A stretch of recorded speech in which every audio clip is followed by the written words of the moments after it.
आज हम लोग पास्ट इंडेफिनिट टेंस पढ़ेंगे। तो सभी बच्चे इंटरमीडिएट कर रहे या मैट्रिक कर रहे या मैट्रिक से नीचे वाले रहे, सभी विद्यार्थी तैयार हो जाइए आज पास्ट इंडेफिनिट टेंस पढ़ने के लिए। तो सबसे पहले हम लोग एक सेंटेंस बनाते हैं, उसको पहले समझेंगे। मैंने एक घड़ी खरीदा। मैंने एक घड़ी खरीदा। आप लोग जानते हैं कि सबसे ज्यादा प्रयोग, चाहे लिखने रहे, किसी भी टॉपिक पर लिखिएगा या बोलिएगा, उसमें सबसे अधिक प्रयोग पास्ट इंडेफिनिट टेंस का होता है ना। मैंने एक घड़ी खरीदा, बोलचाल की भाषा में आप लोग सबसे पहले बोले मैंने एक आम खाया, रोहित मटिया गया, सोहन ने मुझे एक घड़ी दिया, तो यह अंतिम में आ जाए। या मोहन पढ़ता था, मोहन मुझे जो है ना मुझे पढ़ाते थे। तो ऐसे सेंटेंस सबसे अधिक प्रयोग होता है पास्ट इंडेफिनिट टेंस में। तो पहले इसको समझेंगे कि मैंने एक घड़ी खरीदा, अंतिम में आ लग गया है। इसका ट्रिक है, अंतिम में आ लगेगा या ता था लगेगा। क्या लगेगा? या ता था। ये पास्ट इंडेफिनिट टेंस का सेंटेंस आ जाएगा। तो अब देखिए हम इसको बनाते हैं क्या, इसको कैसे बनेगा। मैंने एक घड़ी खरीदा, आई, इसका बनाने क्या होता है, subject plus V2 plus object, subject plus V, verb का दूसरा रूप। हम लोग पढ़ चुके वर्ब के 5 रूप होते हैं। तो देखिए खरीदना का लिखते हैं V1, V2, V3। अगला वीडियो में मैंने बताया था आप लोगों को, और ये इस वीडियो में भी समझा देते हैं। खरीदना का डालते हैं, खरीदना का V1 होता है बाय, BUY। V2 क्या हो जाएगा, तो V2 हो जाएगा बाउट। बाय का V2 क्या होता है बच्चों, बाउट होता है। V3 भी यही बात हो जाता है, V3 भी बाउट ही होता है, V3 भी बाउट होता है। V4 क्या होता है, V4 में क्या करेंगे हम लोग, सीधा बाय में ING लगा देंगे। ING लगा देने के बाद में ये V4 बन जाता है। और V5 में क्या होता है, S लगता है, बाय लगा, यहाँ पर S लगा दिए। माने ये V5 का प्रयोग प्रेजेंट इंडेफिनिट टेंस में होता है, जब आपका कर्ता, जब आपका सब्जेक्ट थर्ड पर्सन के शुरू नंबर में रहेगा। ठीक है, तो मैंने एक घड़ी खरीदा, क्या हो जाएगा, आई, V2 लगेगा, आई बाउट ए वॉच। इसका परिभाषा अभी तुरंत हम लोग लिखेंगे, पहले इस सेंटेंस को समझ लेते हैं कैसे बनाया जाएगा। आई बाउट ए वॉच, अगर इसका इंट्रोगेटिव में रहेगा, क्या मैंने एक घड़ी खरीदा। एकदम सरल से हम लोग शुरू कर रहे हैं और हार्ड में भी जाएंगे आज भी। क्या मैंने एक घड़ी खरीदा, देखिए इंट्रोगेटिव में चला गया, मीन्स प्रश्नात्मक वाक्य हो गया। क्या मैंने एक घड़ी खरीदा, क्या हो जाएगा इसमें, क्या मैंने एक घड़ी खरीदा। तो क्या लगता है इसमें, डिड लगता है। इसका हेल्पिंग वर्ब क्या होता है, डिड। और याद रखिएगा जहां डिड लग गया वहां V2 नहीं लग सकता, वहां हमेशा V1 ही लगाया जाएगा। डिड लग जाने के बाद में V1 ही लगेगा। डिड आई बाउट नहीं लगेगा, क्या लगेगा, बाय लगेगा, BUY buy. Did I buy a watch.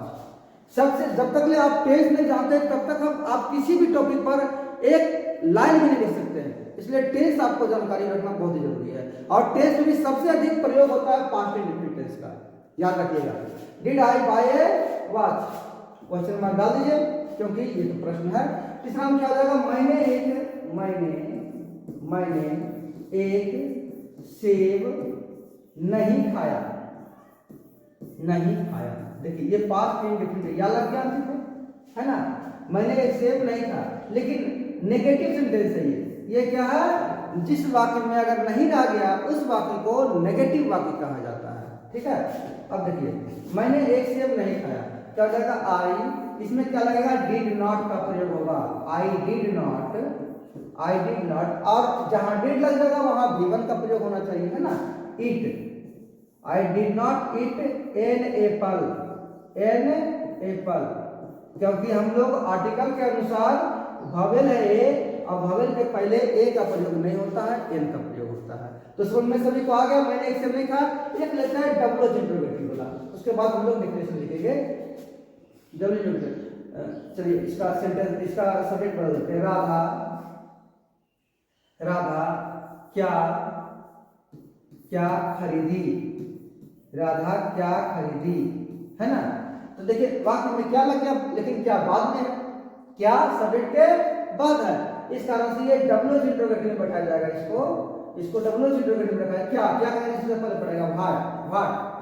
आप लोग डब्ल्यू इंट्रोगेटिव बारे में पढ़े हैं, हम समझा दिए बढ़िया से आप लोगों को। व्हाट, उसके बाद खरीदी ना, तो हेल्पिंग वर्ब क्या होता है इसका, इस टेंस का डिड होता है, ई लगा हुआ है, या ये ई ता था ते थे। अगर वाक्य के क्रिया के अंत में, किसके अंत में, क्रिया के अंत में, खरीदना तो क्रिया हुआ, है ना। तो व्हाट डिड राधा, जब डिड लग गया तो हमेशा V1 buy, what did Radha buy, question mark देना पड़ेगा, है ना। तो समझ में सबको आ गया है। अब हम लोग जरा सा पास्ट इंडेफिनिट टेंस का परिभाषा लिखेंगे, है ना। इसमें सभी में डिड लगता है, इसमें डिड ही लगाया जाता है। इसमें अगर हम लोग कहेंगे क्या कि पर्सन के किस पर्सन में चेंज होगा, इसमें तो इसमें कोई पर्सन में चेंज नहीं होता है, सभी में डिड ही लगाया जाता है। सभी में क्या लगता है, सभी में डिड, चाहे फर्स्ट पर्सन रहे, सेकेंड पर्सन रहे, सिंगुलर नंबर रहे, प्लूरल नंबर रहे, सभी में डिड लगाया जाता है। क्लियर हो गया। अब देखते हैं, रोहन पटना में रहता था।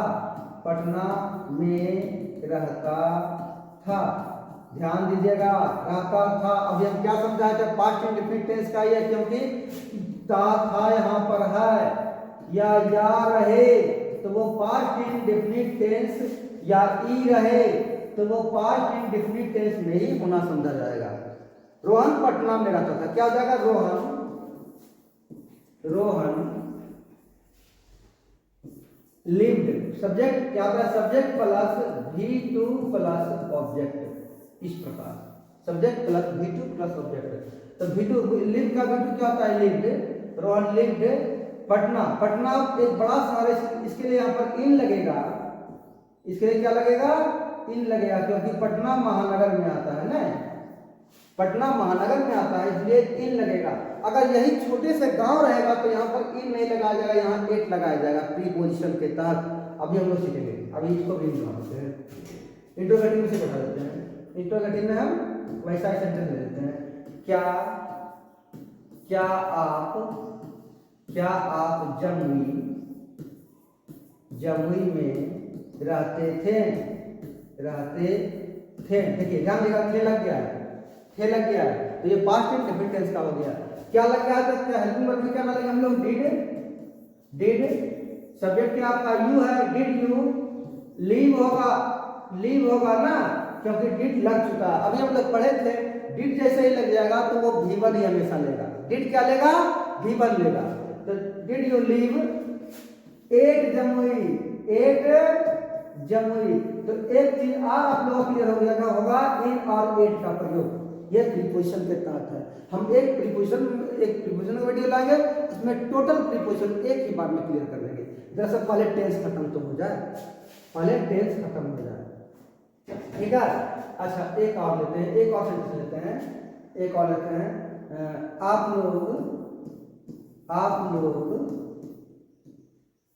लोग यह सिनेमा देखने के लिए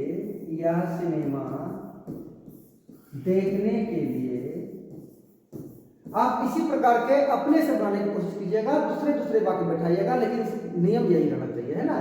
आप लोग यह सिनेमा देखने के लिए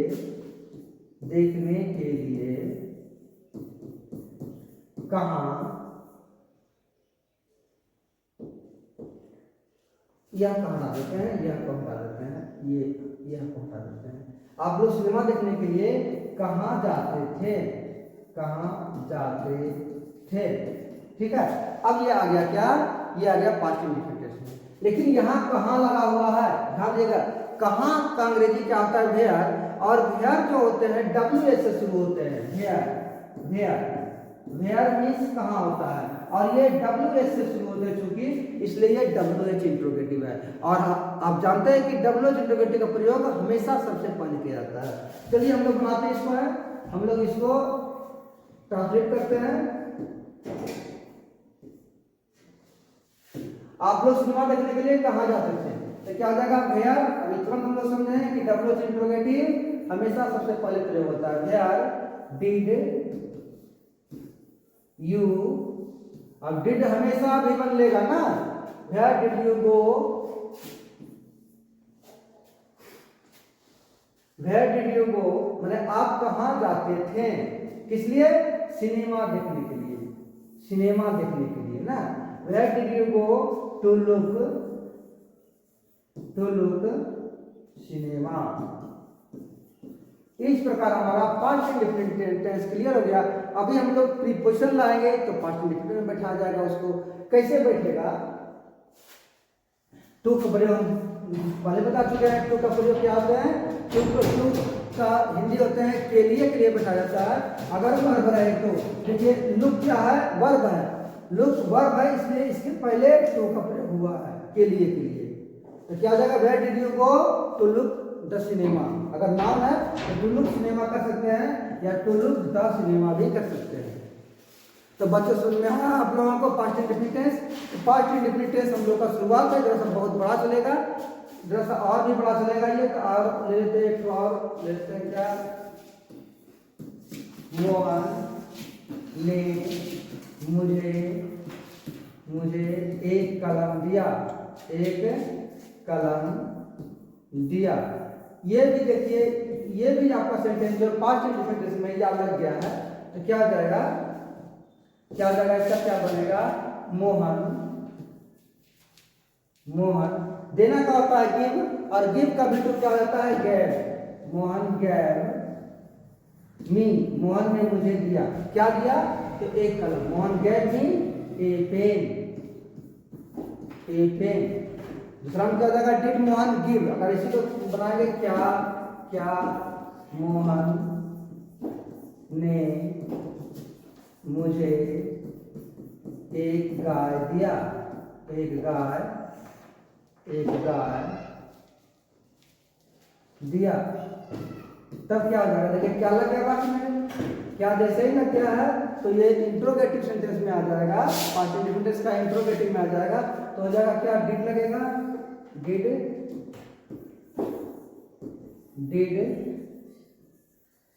डिड मोहन, डिड लग गया Mohan.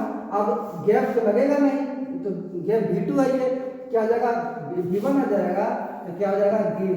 Did Mohan give me a काम।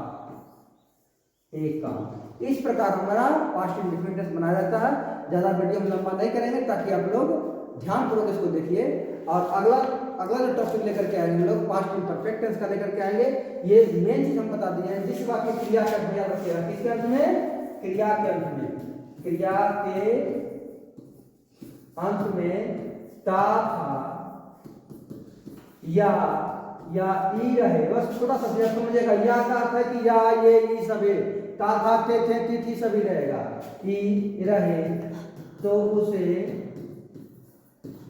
उसे किस में था? पास्ट इंडेफिनिट में समझा जाता है। पास्ट इंडेफिनिट टेंस में समझा जाता है। डेफिनिट टेंस में होना समझा जाता है, ठीक है। तो चलिए, अगर आप लोग को समझ में आ गया होगा तो हमारे चैनल को अवश्य सब्सक्राइब कीजिएगा, लाइक भी अवश्य कीजिएगा और अपने मित्रों को शेयर भी अवश्य कर दीजिएगा। धन्यवाद।